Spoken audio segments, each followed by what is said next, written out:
The country America went to war to break just got promised $300 billion to rebuild it. That's not a rumor. It's written into the agreement both governments signed this month.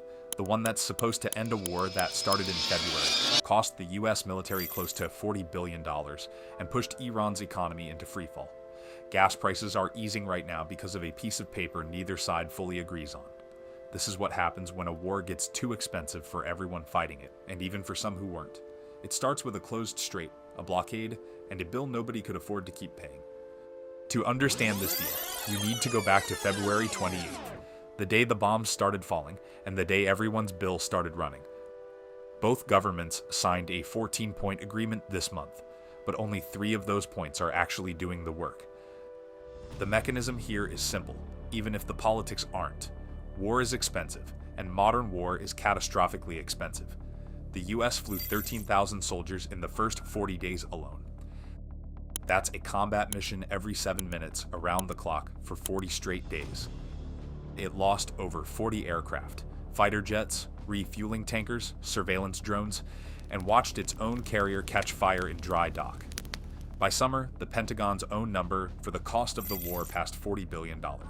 Independent economists put the real number, factoring in oil prices and market disruption, closer to $1 trillion. Iran was paying a different kind of bill. Sanctions had already wrecked its currency before the first missile flew.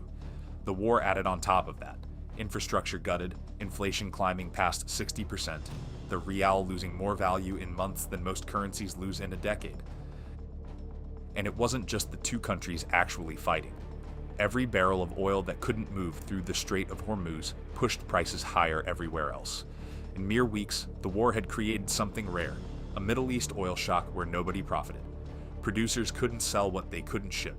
Even the countries hosting the American bases, the UAE, Bahrain, Qatar, Saudi Arabia, and Kuwait were getting hit by Iranian missiles, footing their own multi-billion-dollar bill for a war they never directly joined. And it wasn't just the fighters paying for this.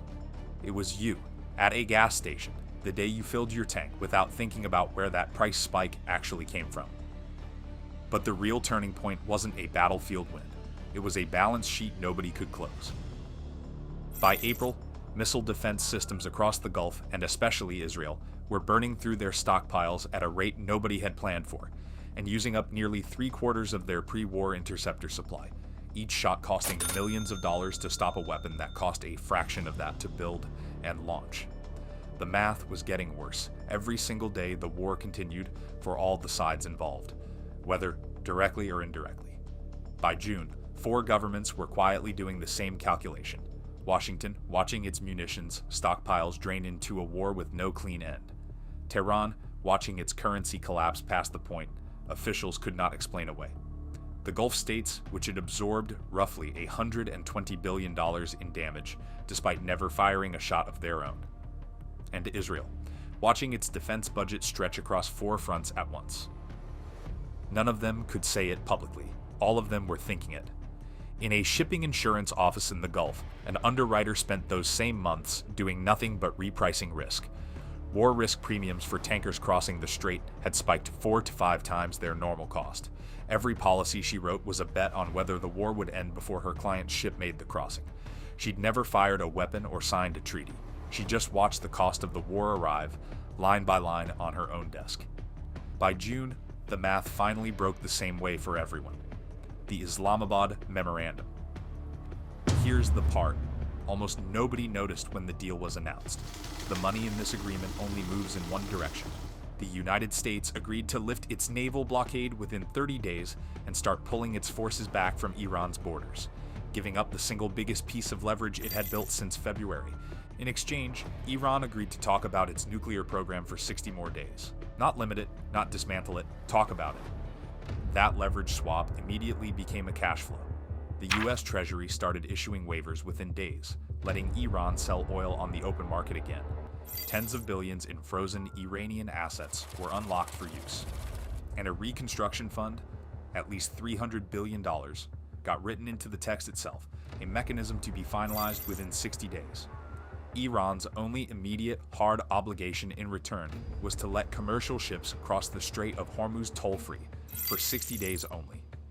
After that, the toll question reopens. and Iran has already signaled it intends to charge fees once the window closes. America said the strait would be permanently toll-free. Iran never agreed to that. If that toll-free window closes the way, Iran has signaled the price of everything that moves through that strait, including products on shelves you shop at, moves with it. Every regional missile battery that burned through 3/4 of its interceptors still has to be restocked at full price, regardless of what the agreement says. The bill for the fighting doesn't disappear just because the fighting paused. So here's the chain in plain terms. America gave up its blockade and its troop presence. Iran got money and market access. The hard part, missiles, the nuclear program, whether the strait stays open for free, all of it got pushed to a clock that's already running behind schedule. The cost of getting to this point was staggering on every side of it. The US military's own number is just under $40 billion, with a request for $200 billion more sitting in front of Congress. Iran's government has put its own damage at $300 billion, possibly far higher.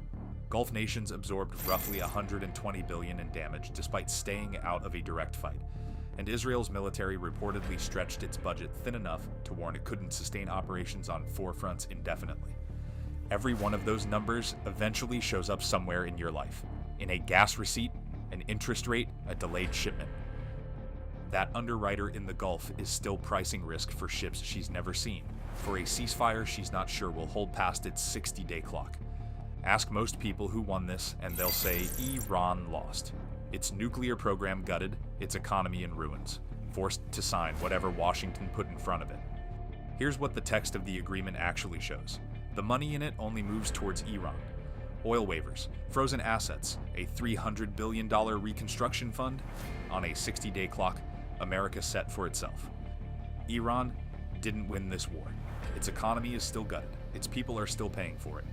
But it walked out of that negotiating room with more than the side that dropped the bombs. And that's the part the Iran lost headlines never have to explain. So would you rather be the country that got paid to stop, or the country still footing the bill for a war it hasn't actually finished? Iran got paid to stop fighting a war it didn't start winning. America paid to stop fighting one it didn't finish. None of this is finished. The 60-day clock that started this agreement is already running, and both governments are still arguing about what they actually signed.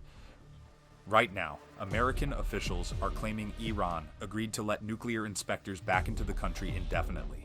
Iranian officials are denying they agreed to any such thing. Negotiators met in Switzerland this week and walked away with what both sides are calling a roadmap, not a deal. Israel, which was never part of these talks at all, is still operating in Lebanon against the explicit terms of an agreement it never signed, and its prime minister has said outright that his country isn't bound by it. What hasn't changed is the thing most people assumed did: the war's actual unresolved questions. Iran's ballistic missiles, its regional proxy network, what real enforcement looks like if either side breaks this, aren't in this document at all. They were never on this version of the table. The fighting stopped because continuing it had become unaffordable for everyone touching it, not because either side got what it went to war for. The next time you hear a politician call this a breakthrough, ask yourself what actually got solved. The missiles that were fired are paused. The missiles that weren't fired are still there. The shipping lanes that reopened can close again in 72 hours if someone decides the ceasefire is over. America spent itself into a deal it's still trying to finish. Iran got paid to survive a war built to break it. And the bill for all of it, the jets, the interceptors, the inflation, the gas prices, already got paid by people who never got a vote on why the war happened in the first place. If you want to understand the next 90 days of this, not the headlines, the actual mechanism, subscribe. Every crisis has a history. Every history has a ledger. This has been the Meridian Ledger.